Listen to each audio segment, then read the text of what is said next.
So, this is the news video. There's either a TV video that's already out, or there is certainly the UFC and Indie one is up, so you can check that out. Depends which order these go in. It depends how Owen wants to put them up. So, on the news front, some Mexican stuff to start off with from the newsletter from Dave from last Wednesday. Basically, they did AAA did a show in Irapuato, I think that's how it's pronounced. Apparently, the entire roster, including GFW's Storm, EC3, and Eli Drake, as well as Borash, was stranded in the middle of nowhere during a 28-mile traffic standstill, and the bus that they were on didn't move for 8 hours. There's an irony there. And sticking with Mexico, the Crash has tried to book the Young Bucks, Cody Rhodes, Kenny Omega, Kazuchika Okada, and Will Ospreay. And every time New Japan is saying no. The Bucks had worked there previously, but basically they ain't going anymore because New Japan doesn't want any of its talent working in Mexico unless it's for CMLL. Which is interesting because none of them work CMLL anyway. And, you know, there probably isn't any likelihood to. All Japan is pushing the debut of a show in Australia using a Japanese name. Oh, I see. It's an Australian. He's going by the name Kiyoboku Futoshi, which is apparently Japanese for thick tree. He's debuting at the end of the month, end of September. He's the Australian heavyweight champion. Is apparently 6'4", 3 1/4", and 265 pounds. So he's a big guy. Certainly for Japan. So the Pro Wrestling Noah Tour, Ray Phoenix is going to be replaced by Ultimo Ninja, who's the cousin of Garza Jr. Apparently there's still a lot of heat on this because Phoenix was caught in the crossfire of the Conan Dorian Roldan stuff, because Roldan tried to get Noah to block the booking by saying that MGM, who obviously is the partner company with Lucha Underground, had him under contract and wouldn't allow him. And then Phoenix contacted the lawyer for MGM, who then said that they never said that. So MGM is like, they can work where they want. Dorian Roldan, this man. Kenny Omega's had his surgery on his arthroscopic surgery on a torn meniscus in his left knee, basically for all the wear and tear that he's had over the couple of years. His knee was basically locked in place for a 48-hour period. And this is basically why he's taking it easy and won't be wrestling until next weekend when he defends the US title against Juice Robinson. New Japan have already announced the pricing structure as well for their January 4th Wrestle Kingdom show. Interestingly, it's the opposite of WWE, which increases the price of the top seats every year, since the secondary market apparently says that they're underpricing but keeps the lower prices similar. So the floor seats are only up 5%, whereas the first deck and the top deck, the cheap seats, have gone up 27 and 38% respectively. So the worst seats are now the equivalent of $41 rather than $31 previously. But the ringside seats are somewhere in the region of $460, which is basically the same price as they were last year. And in case you're wondering what that weird sort of image stuff is that you've seen on New Japan's YouTube page, in terms of the big, in that mystery person, turns out it's apparently going to be Sami Callihan. I guess we should have understood it with the Switchblade. So, yeah, Sammy's heading over to Japan. That could be interesting. So, 5-Star Wrestling. If you remember, they're the guys that said we're doing a 128-man tournament, and nothing came from it and got delayed. Apparently, they've got a new TV deal. Apparently, there's a new free-to-air TV station in the UK called Freesports that launched at the start of the month, which is a 24-hour sports channel. broadcasting some NFL games and NASCAR and stuff. Thing is, I've retuned my TV about 4 times. I don't get it. And I find it interesting as well, and this is followed up on afterwards. Steve Fludder and Preston City Wrestling basically made an announcement at the start of the month that they were going to be... They made an agreement for Freesports. But then... So that was on the 5th of September. But then on the 7th, 2 days later, Freesports announced, while discussions did take place regarding airing a live event in October, there was a misunderstanding and there was no agreement to air such a show and they wouldn't be airing it. And basically they'd be airing live weekly shows from major arenas from 2018 and their exclusive wrestling promotion would be 5 stars. Now the thing is, Preston were under the impression that they had a deal to do basically monthly 3-hour specials starting October 22nd. They've been in talk for months, so they had a deal, only to find that Freesports changed their minds after the verbal agreement, despite the fact that Freesports assured them on the 4th that the deal was done. And intimated that basically they lost the deal because 5 Star promised weekly shows, and Preston could not even commit to that easily. You know, they can do roughly 2 a month, from what I can tell from the schedule that they do, but not 1 a week. I'm partly wondering whether that 5 Star thing is going to go under, and it's going to be like,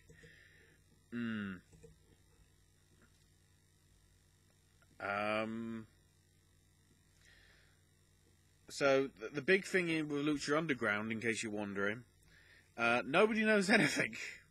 El Raid like a new season, but nobody's come forward to say we're funding it.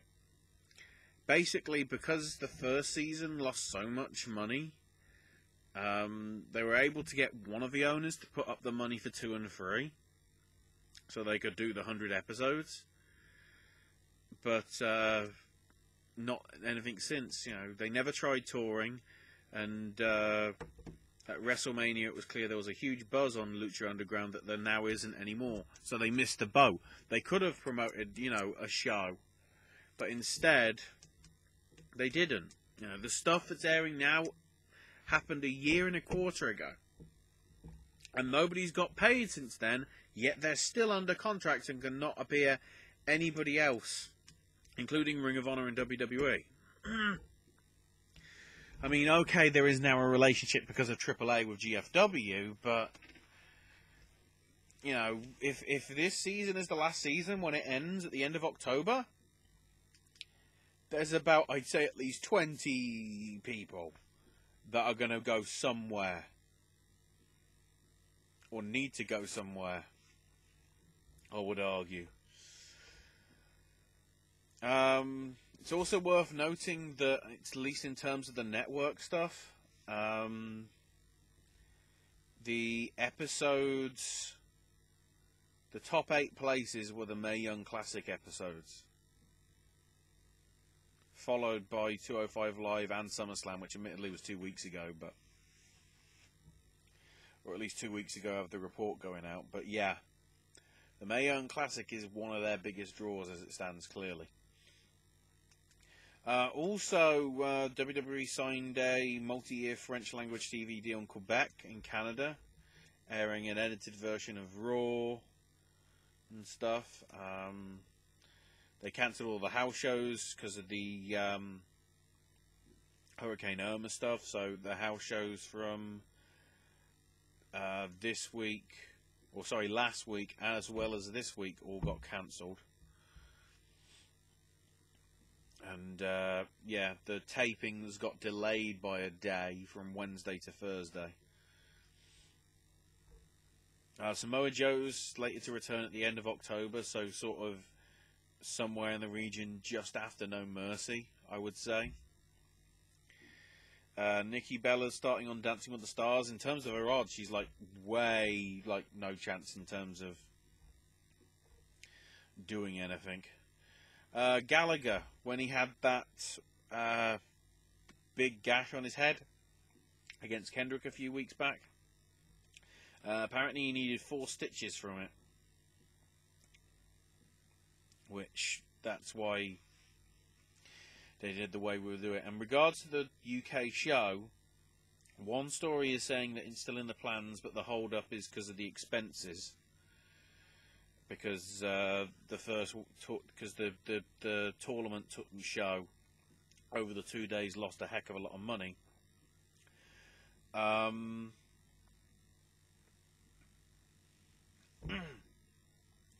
The other one is that they're looking to get the show actually on television in the UK, but they haven't been able to make a deal. Well, it's because you're stuck to Sky. If you want people to watch it, you need to put it on. You know, be willing to take the hit, but put it on a Freeview channel that is Sky based. I would recommend Pick, because that was originally Sky Free over here. That's the number 3, not the word. Even though ironically it was free to air, so whichever.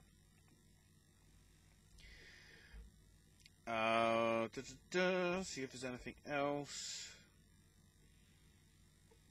So the big thing that came out as well regarding the last video I did, and I'm not sure whether I mentioned it in that one, the Raw moving the tapings to Christmas Day and New Year's Day is because USA needs it, which is interesting. But the key thing to note is Chicago is in a place where people could leave first thing in the morning from where they are based to then get there in the afternoon. But for some of them, they'll have to leave Christmas Eve. And, you know, for those on the West Coast, it's, you know, not brilliant, but there you go. But as it also says, that means on Christmas Day, it's going up, on Christmas Day and New Year's Day, it's going up against key NFL games, maybe, as long as they pitched it right. And certainly key bowl games, you know, college football games, you know, the big, I guess, regional championship culminations will be happening over both those days. So, still think it's a bit of a weird idea because USA's ratings are going to probably be crap anyway. Who knows?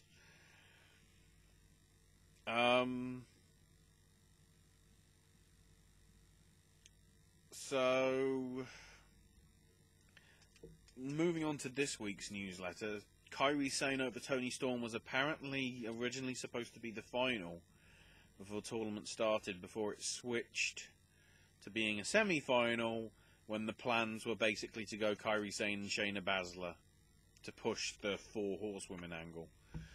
Apparently it was decided earlier in that week when they filmed it to make it about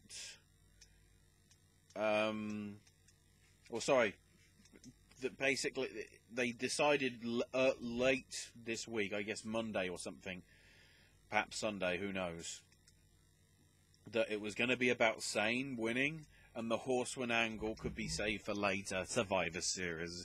Do I need to say that enough? The Mae Young Classic stuff was still pretty popular. And the top 10 numbers it did as well. 205 Live now fell to behind a 19-year-old WCW event. Admittedly, when these figures are taken, 205 Live is only on for that basically 24 hours. So it's not entirely accurate. Because obviously Full Brawl War Games was on, I think, the Sunday, so it obviously had more people to key people in or something. So, Diamante Azul was out of action last weekend after winning the CMLL Grand Prix the week before. Apparently because he had a family emergency in France. He did make it back in time for the anniversary show, because there were some risks, or there were some concerns that he wouldn't be able to be.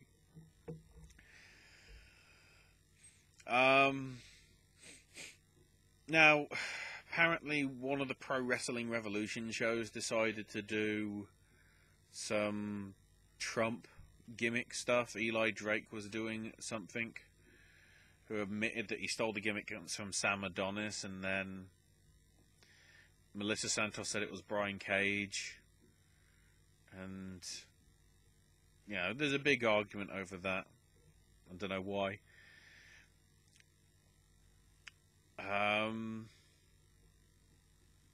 So the main event, and they announced this past week for the Heroes Immortales show with Johnny Mundo. It's going to be him versus Ray Wagner, Dr. Wagner Jr. for the AAA Mega Heavyweight title. So yeah, he lost his mask, and his reward is getting a title shot. AAA, anybody? Also, interestingly, Bitchface herself, Sexy Star, has basically said that she's done being Sexy Star. So I don't know whether that means she's retiring, or who knows, because she said things like this before and nothing's come from it. Hell, she retired and then all of a sudden she came back, and then we know what happened at Triple Mania. Oh,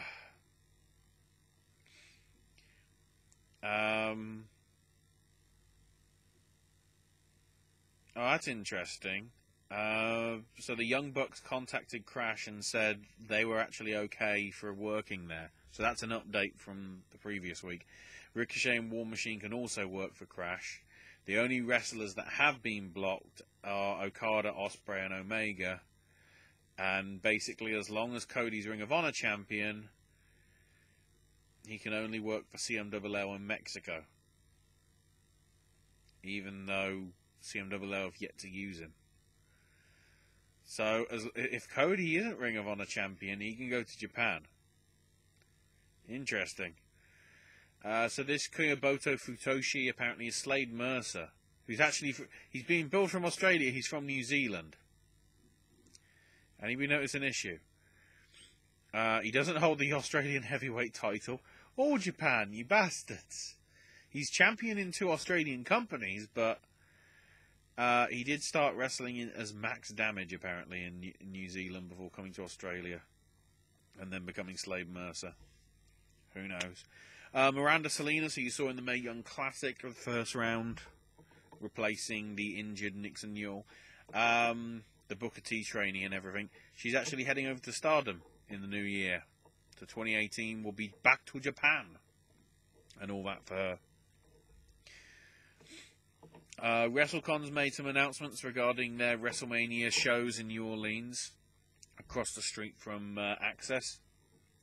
The WrestleCon Super Show will be on the Thursday night, meaning it will go probably head-to-head with Wale Mania if that's happening again. Friday there'll be shows from Crash, Rev Pro, and GFW, seeming to indicate that GFW and Ring of Honor shows will be going head-to-head with the Hall of Fame. But apparently Ring of Honor is now going to try and go all out and make it sort of a pay-per-view, be it an iPay-per-view or a actual pay-per-view. We'll see. Ring of Honor's Final Battle tickets went on sale this weekend. Obviously, we don't know any of the card yet. Ospreay is going to be coming back to Ring of Honor next month. He's going to be working on the combined Global War shows that they're doing at the end of the month, as well as the Philadelphia stuff, and he should be working on most of the November shows as well.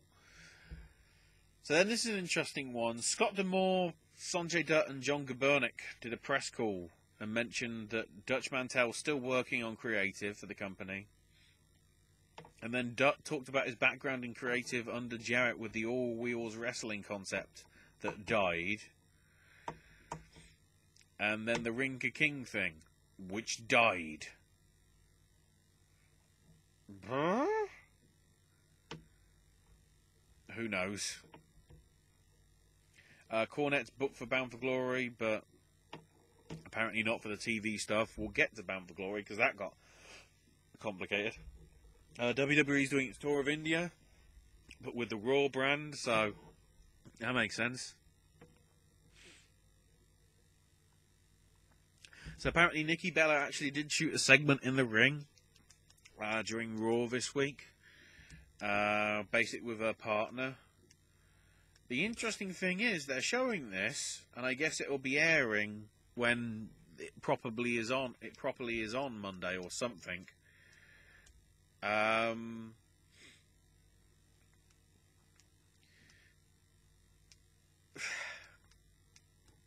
thing is, Dancing with the Stars is actual head-to-head competition because it airs on the Monday. So who knows? New details, or first details on Tribute to the Troops. It's going to be taped as part of the December 5th Smackdown shows in San Diego.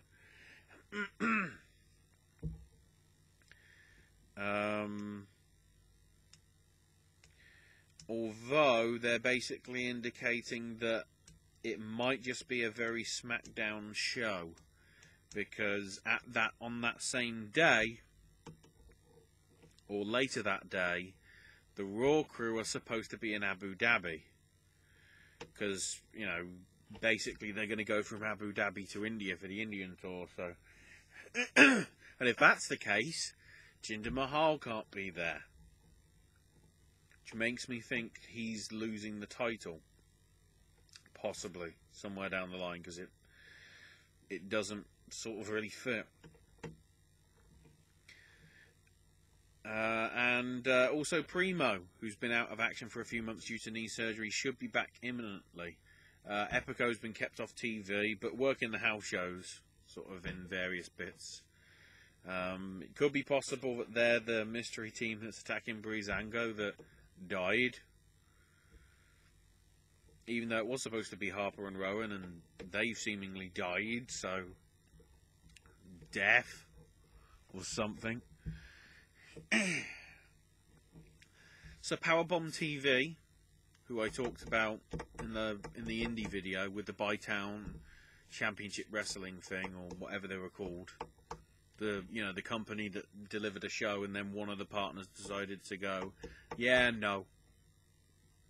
So I don't know whether he took the money and run to some extent, because they obviously issued refunds, or whether he just barefaced lied and just got it cancelled like relatively last minute. More rantings on that at the start of the Indian UFC stuff. Powerbomb TV were going to be airing their show, but they have announced for our next weekend, actually, when I'm not here, they're going to be airing quite a couple of shows. They're going to be doing the Preston City Wrestling Show, which is the one which... trying to remember, it's September 22nd one, so it's Friday. And then Sunday, Beyond Wrestling. Their pay-per-view, it's going to be on there. So I think both of them were originally Flow Slam, so I don't know what happened there. Awkward. Shay Samuels also did an interview in one of the, I think, UK wrestling magazines or something, or it might have been on a UK website, talking about what went wrong with World of Sport, and this is Shah's quote. I keep calling him Shay. Sorry, Shah. Shah said, quote, Jeff Jarrett was like, 10 weeks is not enough. We need every week. This is not Pop TV, you effing moron. 10 weeks on ITV is bigger than 4 years on Pop. Honestly, if they told me it was just the one show, I think I've been fine. But after announcing 10 weeks, getting us up there for a press conference, it was hard to take. Honestly, I felt I nailed it at the press conference, and then 3 or 4 weeks later, it gets snatched away.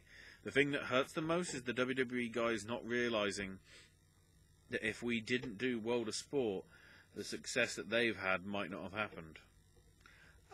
Which is somewhat arguable. Maybe, but I think there's enough people that might have been... I don't think there was people watching World of Sport and then watch WWE, in all honesty. But I can certainly understand what he. I can certainly understand the whole. If Jeff Jarrett thinks it's got to be every week, it's like, what's he thinking?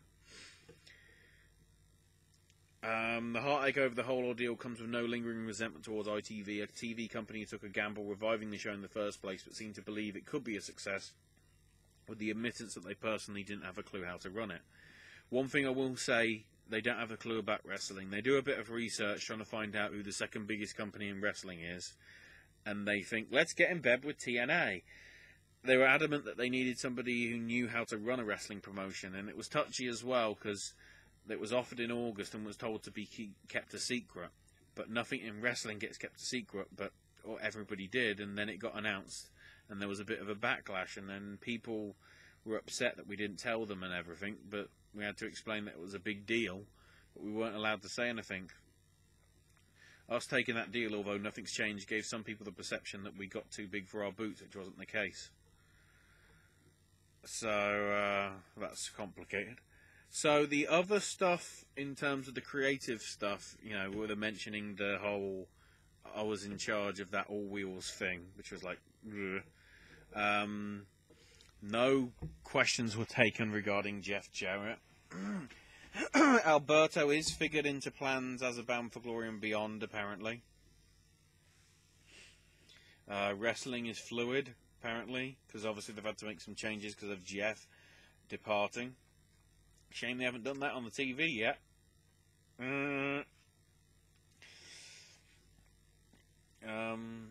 They also didn't address the GFW name situation. And just going to focus on delivering product and everything. Low-key is done with the company. It was a short-term deal. Basically, he walked out shaking everyone's hands and said it was one of the more positive experiences in his career. And were open to him coming back if he wanted to. When asked about Eddie Kingston, Scott D'Amore said, we don't know. We'll have to see where his contract stands and what plans are made. They put over the Global Wrestling Network as a potential for not just their companies, and because it's a content provider, you know, it's gotten harder to get material. So apparently there'll be no Border City Wrestling, which is the Moorish promotion, and AAA on there, and any other company that wants to be part of it. Yeah, but with AAA's reputation, is that a wise idea? Noah might be interesting, but the problem is I think it's either $7.99 or $9.99 a month. It's like, I think that's a bit too pricey considering you know, content that you've got there. Okay, you've got a lot of good old TNA stuff, but some of the more recent stuff, including your television, it's been less than stellar over recently. Also thinking about it, does that mean the bloody Impact stuff with... Actually, no, thinking about it, when I actually looked at the GFW network page, which I think may now be dead, because it went live and then it sort of didn't, none of the Hardys obsolete, you know, the Hardy Compound episodes were up. Which probably is one of the more recent big ones, so... who knows? Quite a few matches coming up for Ring of Honor. The Death Before Dishonor pay-per-view next week. They've announced Jay White versus Punishment Martinez in a Las Vegas street fight. Mae Young Classic participant Santana Garrett's going to be part of the MLW one-shot coming October 5th. Okay, the Global Wrestling Network stuff is $7.99 a month, apparently, according to Ed Nordholm. And it's like, most of the product will be in the pay tier, so there will be stuff in the free tier, but you'll have to go to the pay tier for the archives. That's interesting, because when I looked, not everything was in the pay tier. In the archives, that's all I'm saying. That's all I'm saying. Ring of Honor have also announced they're doing a Soaring Eagle Cup coming October 28th in Mount Pleasant, Michigan, at the Soaring Eagle Casino. Participants already, we know that Jay Lethal, Christopher Daniels and Dalton Castle are going to be in it. That's an impressive list, admittedly. And also relating to that, Future Stars of Wrestling will be having a show in Vegas at Sam's Town the day after the well, this Friday is the Death Before Dishonor show. Saturday is the Ring of Honor TV tapings, and Sunday will be the Future Stars of Wrestling show, featuring, in no particular order, Sami Callihan, the Chris Brothers, Kevin Cross, Reno Scum, Jeff Cobb, Tommy Dreamer, Willie Mack, Matt Riddle, Brian Cage, Keith Lee, and probably more. More. Kazuya Ono, the former Chris Hero, is going to be fighting for the ICW title this weekend. So I'm not expecting the title to change, but it is the third time that they face each other, apparently. They did face each other twice, I believe, in Discovery Wrestling in Scotland. So, it should be a damn good match, certainly. Jinder Mahal basically couldn't make his walkout appearance for the UFC show for Arjan Bular because he was sort of well, I wouldn't say stuck in Florida, but he was trying to monitor the situation in Florida because apparently he's got a few houses over there, so he wasn't able to make it. Congrats to Jack Gallagher. Got married to his wife, Clara Sinclair, over the weekend, so congrats to them. And this is I'll bring this up in the 205 review. Microsoft Office's Twitter account actually was looking forward to Drew Gulak's PowerPoint presentation continuing after the interruption last week. Trust me, it was good. Against the NFL, Impact took a pretty big hit, down to 227,000. Their third lowest viewing figures on Pop TV, ahead of the Thanksgiving show that they had last year, and one of the ones which had God knows how many bad technical difficulties at some point. Marty Scurll goes one-on-one with Chuck Taylor on Death Before Dishonor. I'm just going these in the order that they came day by day. Penta and Phoenix, the Lucha Brothers, take on Juventud Guerrera and Rey Mysterio at the Cow Palace on November the 10th for All Pro Wrestling. Brian Zane better be watching that, because that would be an interesting match. AJ Styles also appeared last weekend for the NWA Wildside reunion show in Georgia, because that was one of the promotions where he started most of his career, and it was nice to see him there. He cut a nice little sort of, didn't do any wrestling stuff, but cut a nice little promo saying, you know, this is where it started, and he thanked everybody. Which was, you know, a nice little touch. Big Show will be out for the foreseeable in future with a hip injury. They're saying it was because of the cage bit, but basically it's been something that he's been wanting to have for a while. It was supposed to be happening this week, but the Hurricane Irma stuff meant the operation had to be delayed to the end of September, so it's believed he might be out somewhere for like 3 to 6 months, maybe. Depends how successful it is, really. Vince McMahon is a playable character in 2K18. Weird. Rosemary's been cleared to return to the ring after the Triple Mania incident. OVW next Saturday is doing a benefit show for Matt Capitelli. Owen mentioned it on the Raw review. We'll probably mention it again. The Davis Arena in Louisville, helping support Matt as he's battling brain cancer for a second time. Jim Cornette has confirmed that he will be at the show and doing autographs and taking pictures with those that donate to help out. More Ring of Honor Death Before Dishonor news, in that the Young Bucks will be doing double duty. So they'll be defending the tag titles against the Motor City Machine Guns, as well as defending the six-man titles against the winners of the Bully Ray and the Briscoes versus the Kingdom match that will be happening earlier on in the night. WWE Shop put out t-shirts, so we now know that Cole, Fish and O'Reilly are entitled the Undisputed Era. So basically that's what it says on the front, and on the back it says CFO, which obviously stands for Cole, Fish and O'Reilly. Where's the $? That's all I'm saying. And then also it says on the back, shock the system. Is the S? There it is. Just put a line through the S, shock the system, CFO $. There you go. So I guess that's their name. We now know their name. Maybe.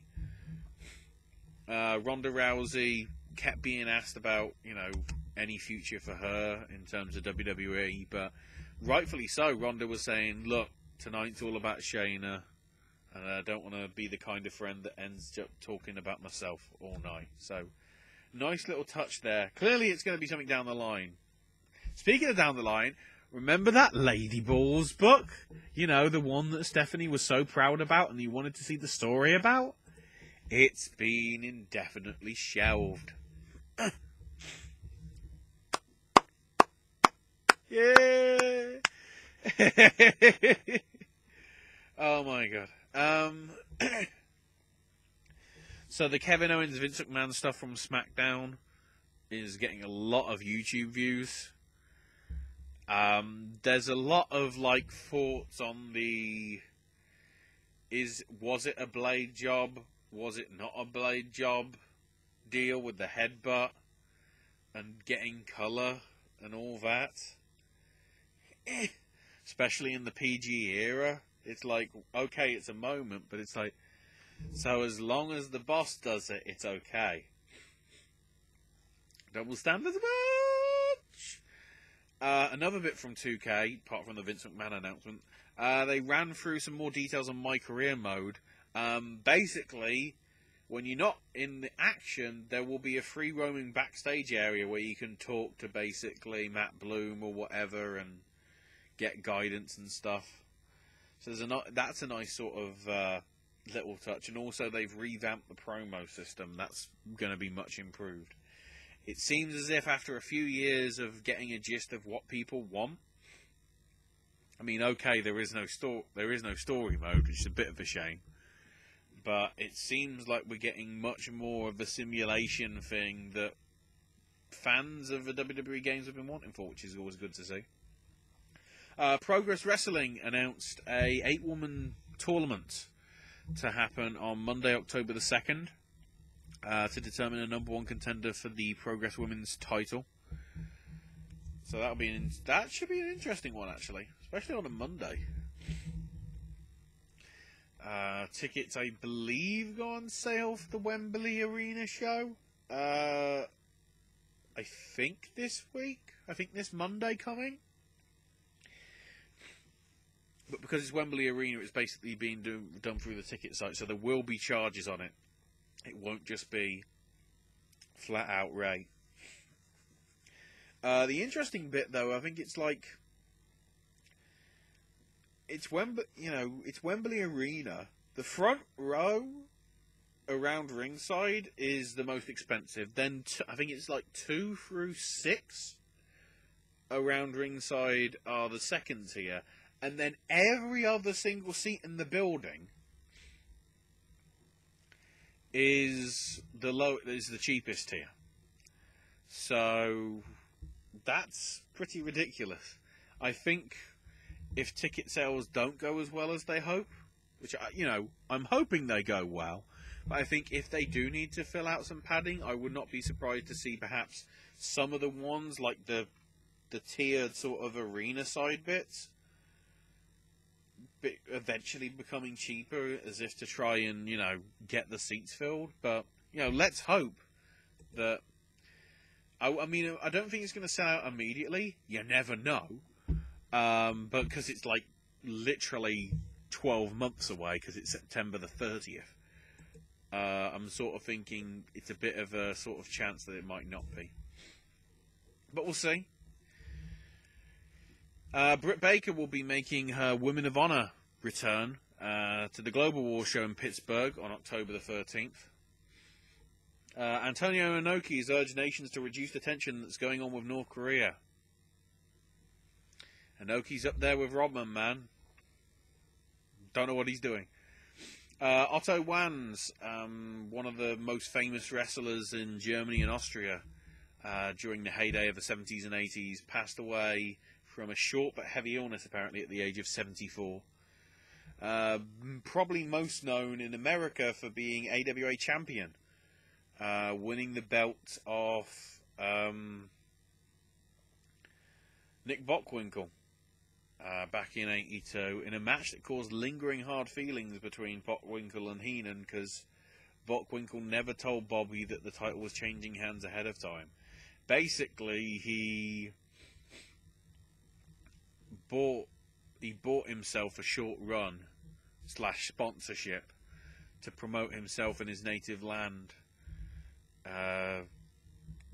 which is basically why he got the title. He did, Bockwinkel did get the title back on October the 9th, so roughly like 5 or 6 weeks later. But yeah, he did 3 AWA tours, one in '92 and another in '83, with the title win pushing him when he came back. And then he came back as well in '87 as well, and it did him wonders, at least in terms of actually in his home sort of places. Andre the Giant was one of his most famous opponents and was billed as the only man ever to body slam both Andre and Yokozuna, who he wrestled before he actually got into the WWF and everything.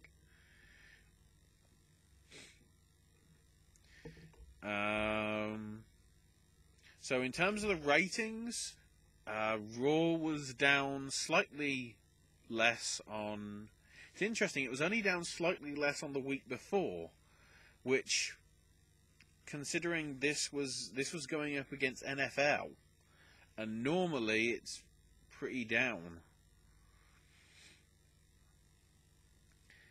But the fact that it only dropped sort of 1% from last week when it didn't have any competition of NFL, maybe that's a good sign. I don't know. Although it is worth noting the drop from hours 2 to 3 was 10%. Close to 11%. So it's lower than, it's a bigger drop than it normally is. So we'll have to see what happens when we kick into gear. It's worth noting that the seat attendance, there were pictures of the show from Anaheim. The hard camera side was barely got anybody in it. And advance warning for this Monday in San Jose, it's just as bad. This might be concerning if attendance is going down. This revenue going all the way up with Roman Reigns? I don't think so. Also interestingly, Smackdown actually had its best viewership since April on the 4th highest of the year at 2.754. Keep in note, Raw was at 2.897, so it didn't usurp Raw, but it came very close. So we'll have to see what happens in the upcoming weeks. Kofi might have injured himself at the Honolulu show earlier this week, because he slipped off the top rope during a tag title match against Baron Corbin and Dolph Ziggler. That's a random tag team. And limped the rest of the way and needs to be helped to the back. However, the people within WWE have reportedly said on to, the sources and whatever are saying that he has been cleared and has been working the shows in Australia. Sorry, no. I guess Japan and China, I should say. Also, Cena's scheduled for the Sunday show in China, which is Smackdown. And he didn't work any of the other shows, so whether he's going to be there for Raw, I don't know. I guess he's going to have to fly in, jet-lagged as hell. So this is the big one. So Bound for Glory put up a thing. They put up a video saying, Bound for Glory's coming, but where? And I always knew that it was Orlando, because Owen told me, because that's when they were doing tapings and everything. So when they put this video up, and it shows the UK, I'm like, wait, what? And so everyone was like, okay, UK show, makes sense. And then they put up a trailer for America. And then they put a trailer up for Canada. And then they put a trailer up for India and Japan and Mexico and Germany. And it's like, oh. Basically, the rumor is, I mean, we already know. It's brilliant. They said you'll find out on Monday, but literally on Saturday afternoon, they tweeted out it's going to be in Canada. Way to ruin the surprise there, guys. The belief is that it's going to be in Toronto, which makes sense because of the Fight Network connection and everything. But some people have done some digging, and if they want to get the right sort of venue for that show,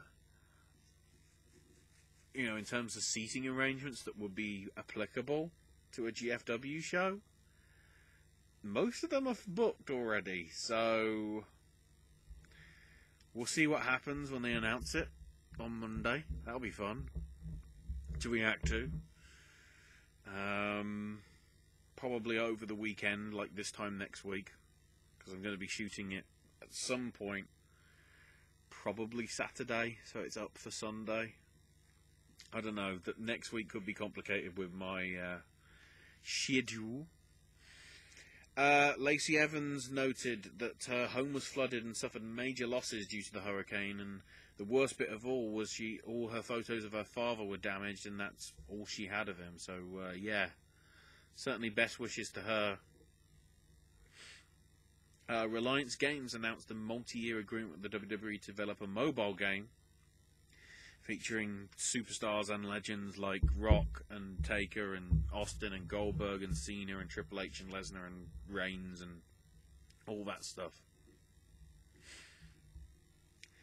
Ratings for Impact slightly up this week, actually, which is interesting because this was again up against the NFL.